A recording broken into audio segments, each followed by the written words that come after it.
Okay, I want to bring in another guest, Michael Nugent, Chairman of Atheist Ireland. Good evening to you, Michael. Good evening. Should the Catholic Church be offering this service, the civil service, in its churches anyway? Well, of course, John is mistaken when he says that the state recognises the church weddings and marriages as the state. What the state recognises is the signing of the state registry document after the church ceremony. And I think that a formal separation of the religious elements of the church marriage and the civil elements of the state marriage is a good thing. And I think if the Catholic Church carried out its threat to no longer perform the civil aspects of weddings, that would clarify that. But what puzzles me is why it's taking same-sex marriage to cause the Catholic Church to make this threat, because they're saying that it is on the basis of two totally different definitions of marriage, and because those definitions don't coincide, the Church can't carry out the civil element. But based on that, they should already have stopped that after the divorce referendum, because that has already changed the definition of state marriage by making it not as long as the two people shall live. So I'm wondering what it is about same-sex marriage, but not about divorce, that causes them to get into such a fluster about the definition being changed from the state definition and the church definition. Do you want to address that, John Murray? It's an interesting point. Yeah, well, first of all, I'd like to address the part of what was said there about the definition being totally different. That's not what I said. I didn't say anything about them being totally different. I'm talking about them being substantially different. And obviously you can go along kind of redefining something stage by stage, step by step, and you can accept perhaps that you reach a certain point where the difference is just so great that there simply is no real sense in same-sex marriage is that step then, but not divorce. Pardon? Same-sex marriage is that step for you, but not divorce.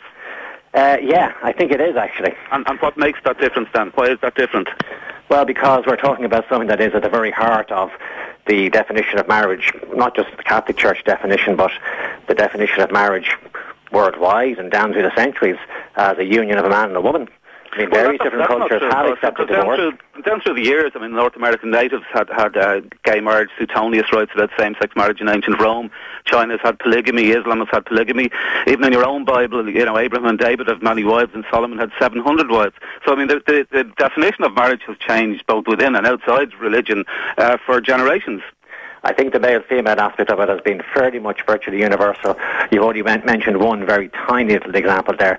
That's the Bible. Different, and I'm afraid that's very much the universal theme. But John Murray, can I just clarify with you, just in relation to divorce, because we had the chairman of the Referendum Commission on with us on the programme after 4:30, and I don't want to be misrepresenting him, but my memory suggests that when I put it to him that the wording of the proposed amendment to Article 41 of the Constitution, or the addition as it is, because it's not amending anything, is an extension of the existing legal arrangements without any changes to the existing legal arrangements. Now, I also put it to him about there is a provision in Article 41 about the state pledging itself to guard with special care the institution of marriage on which the family is founded and to protect it against attack.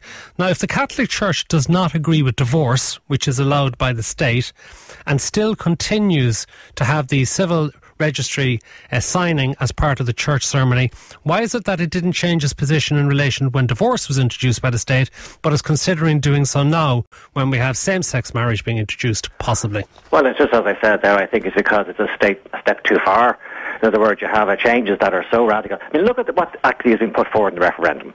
The referendum is putting forward the idea that there's to be no distinction made between male and female with regard to marriage and founding a family and raising children. That's the basic outcome of the referendum. If it's doesn't say anything about raising children. That's a different issue. No, it isn't actually. The understanding of marriage at the moment as a union of man and woman is obviously linked with the idea of having children and raising children. And it's there in the article in the family where the understanding is. Now, there's going to be a change there. The change is that there's to be no distinction made in the future. So that's a massive change. And it's basically saying that mothers and fathers, there's no real difference. A child does not have any particular benefit from having a father or a mother or having both. And that's very serious. That's a very serious change. Should the Church on that basis refuse to sign the state marriage certificates for infertile heterosexual couples? No, because that's still a union of man and a woman. Yes, but and that's my whole point. You were saying that it wasn't about a man and a woman, it was about raising children. No, I didn't say that. I said it's about raising children because it's about a man and a woman. Okay, so your distinction then is against gay couples having children rather than against parents having children.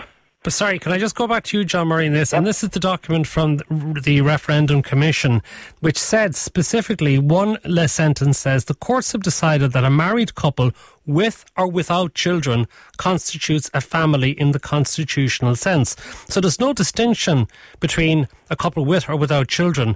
They're both families. But then you have to explain why it is that the state, up until now, has picked out for special attention, constitutional recognition and so on, legal protection and recognition, the union of a man and a woman. Why is that particular relationship pledged for life, even if it does allow for divorce, people still enter into it as a lifelong commitment? Why has that, up until now, been the particular thing recognised by the state?